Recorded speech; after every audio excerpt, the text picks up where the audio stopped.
Hello and welcome back to another season of COUG ZONE. I'm your host, Brooke Bovenkamp. And I'm your co-host, Max Caldwell. Get ready for a thrilling fall sports season as WSU athletics shifts into high gear. Wazoo football is dominating, cross country is shattering records, and exceptional golf performances are stealing the show. It's been an incredible opening month for the Cougs, so get ready for some action-packed excitement. Plus some special coverage of WSU's Apple Cup victory, and to wrap things up, a Cougar Outlook of more sports to come. All that and so much more right here, only on COUG ZONE.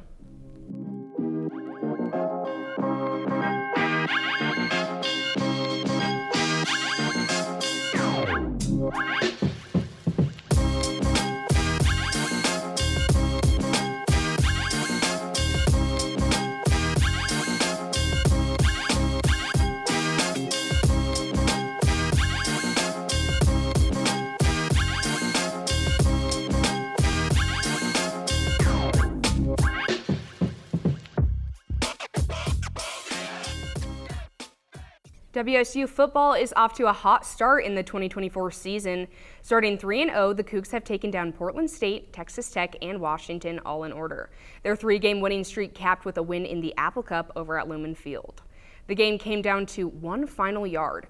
Washington had the ball down 5 points on the Cougs' 1-yard line, and on a running option to the short side of the field, Kyle Thornton snuffed out the pitch to stop the Huskies short and secure the second Apple Cup victory for WSU in 4 years. Offensively, the Cougs have adapted an ultra-dynamic offense with John Mateer under center. Mateer is a bruising runner, often taking off with his legs on non-designed run plays to pick up huge chunks of yards. Against Texas Tech, he broke the program record for rushing yards by a quarterback with 197, adding a score with his legs for an impressive state line. He already has 314 rushing yards on the year with 4 rushing TDs, but he's also got a rocket arm. On paper, his biggest flaw is his accuracy, as he has completed just 58% of his passes this year, but that too is somewhat by design. The Cougs look for big plays through the air, taking deep shots to their talented receivers who can make a play on the ball. Against Portland State, only 11 of Mateer's passes were completed, but he threw for 352 yards. Overall, he's completed just 37 passes for 712 yards and 7 scores, an average of nearly 20 yards for every completion. The big play potential of offensive coordinator Ben Arbuckle's offense has the possibility of stalling out, but even when the team manages a lower score of 24 points like they did in the Apple Cup, the defense has shown vast improvement from previous years. Even without forcing a turnover, the WSU defense held Washington to 4 of 13 on third down and forced the Huskies to punt the ball 4 times. On both sides of the ball, the Cougs looked better. Even in the mental game, the Cougs were purely better. UW had 16 penalties in their losing effort, whimpering more than barking in terms of effort. Against Texas Tech and former Coug receiver Josh Kelly, Buda Al-Ukta forced a fumble on a screen pass to Kelly. Ethan O'Connor and Kapenna Gushigan both napped interceptions, and the team opened the game by recovering the kickoff to immediately take over in plus field position. Mateer has not been the only reason WSU has so vastly improved in the running game. True freshman Wayshawn Parker has 214 yards on the ground on just 29 attempts, averaging 7.4 yards per carry thus far.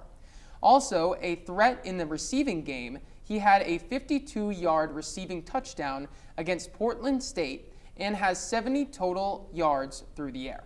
When it comes to short yard situations, the Cougs turn to Javinsky Schlenbaker, as his north-south running style has gotten him 3 rushing touchdowns already this season. Still outside the AP Top 25, WSU has started the season much like they did last season, and with 2 impressive wins and a 0 in the loss column, now it's time to see if they can keep up their impressive start and continue to play at a high level. On Friday, the Cougars volleyball team made the trek to Seattle for the Husky Invitational. They took on Washington in the Apple Cup, who defeated WSU 3-1. UW won the first set 25-15, setting the tone for the match. The Cougars won the second set, but fell in the sets 3 and 4. Despite double-doubles from both Katie Ryan and Sage Brudstadt, the Cougs went down to the Dogs. The next day, WAZZU was back in action against UC Davis. This time, it was the Cougs who set the tone with a dominant 25-16 win in set 1. However, UC Davis bounced back to win sets 2 and 3. WSU fought back, winning the 4th set to set up a 15-13 win in the 5th set for the Cougs. Brudstadt recorded another double-double, and Emma Barbero reached 20 digs for the 3rd time this season. WSU women's soccer dominated their first home game of the season with an emphatic win over the Montana Grizzlies. With 2 goals in the first half, the Cougs had an impressive lead from the start. In the final 10 minutes of the game, the girls pulled out 1 more goal for a winning score of 3-0. Regan Kotshaw was the star of the game, coming in strong with 3 shots on goal and 1 score.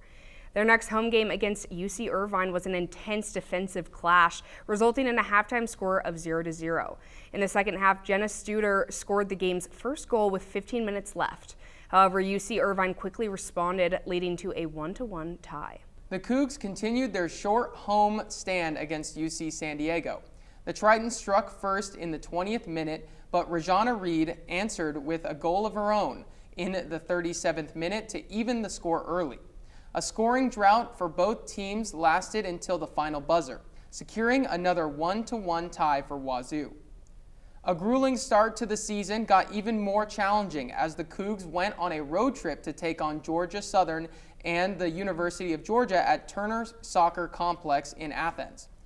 The Cougs made it out alive, besting Georgia Southern 1-0 and falling to the Bulldogs 1-4. The Cougs now sit at 3 wins, 3 losses, and 2 ties with a ton of season left. Ladies and gentlemen, get ready for something truly amazing because it's time for a treat. 3 of our very own Cable 8 students embarked on an epic journey to Seattle to capture every thrilling moment of WAZZU's Apple Cup victory. Stay tuned for an exclusive teaser of a very special WAZZU recap from the iconic Willman Field.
Wow, that looks awesome. Be sure to check out that WAZZU recap on YouTube by clicking the link down in the description.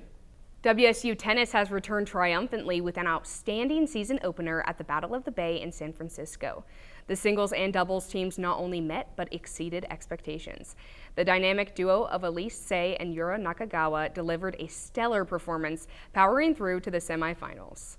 Although they encountered a tough 8-1 loss in the end, it's clear that this season holds immense promise for WSU tennis.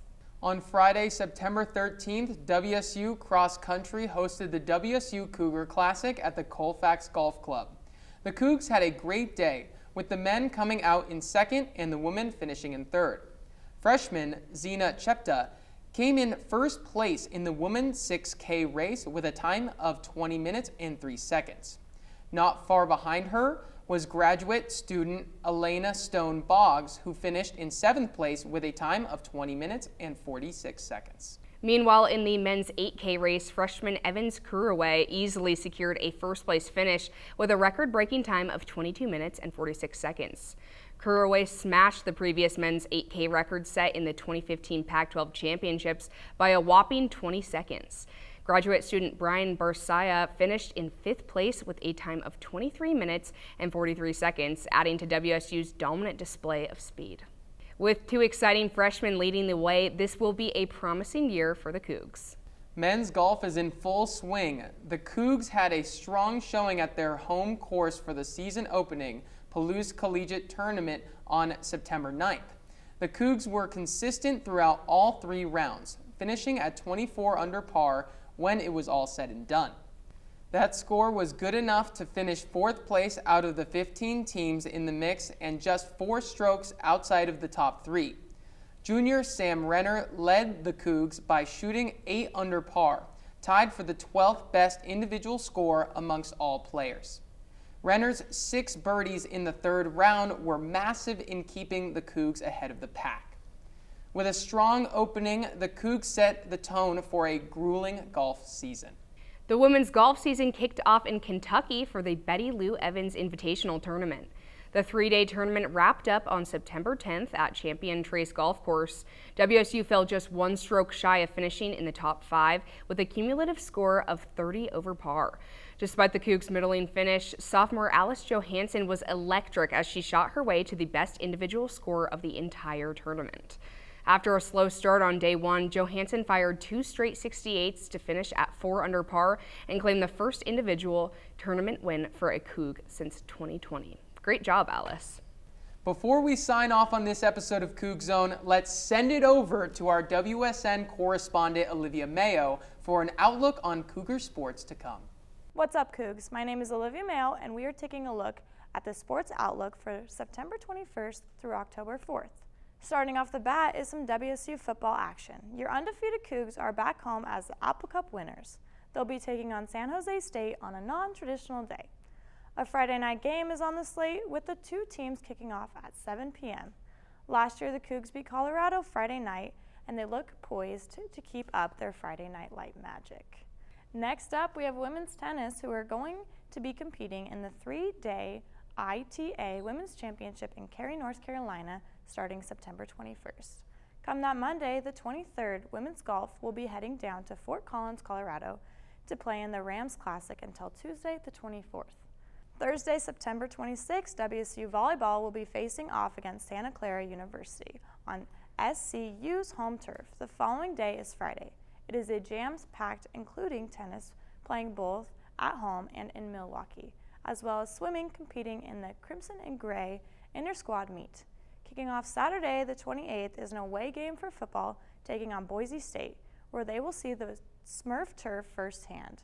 If both teams win their next matchups, they both have potential to be ranked in the top 25 ahead of their head-to-head bout. Volleyball and soccer also play the same day against University of San Diego. Sunday, men's golf takes on Wisconsin in the Badger Invitational. September 30th starts women's golf at Cal State. October 2nd, soccer plays Pepperdine, and the following day, volleyball plays University of Portland at home in Boulder Gym. October 4th sees swimming at Fresno State, cross country against Notre Dame, and the Huskies play WSU tennis. Back to the desk with Brooke and Max. Thanks, Olivia, and thank you all for watching. Want more WSN content? Follow us on all of our social media at WAZZU Sports Network on Instagram and TikTok, and at WAZZU Sports Net on X. Also, make sure to like and subscribe to Cable 8 Productions on YouTube for more amazing content like our most recent WAZZU recaps and all the other great Cable 8 content. And our merch store is live. Click the link in our Instagram bio to see all of the WSN swag available for purchase. Once again, I'm Brooke Bovenkamp. And I'm Max Caldwell. It was our delight to be your host today. And we'll catch you next time. Right here, only on COUG Zone.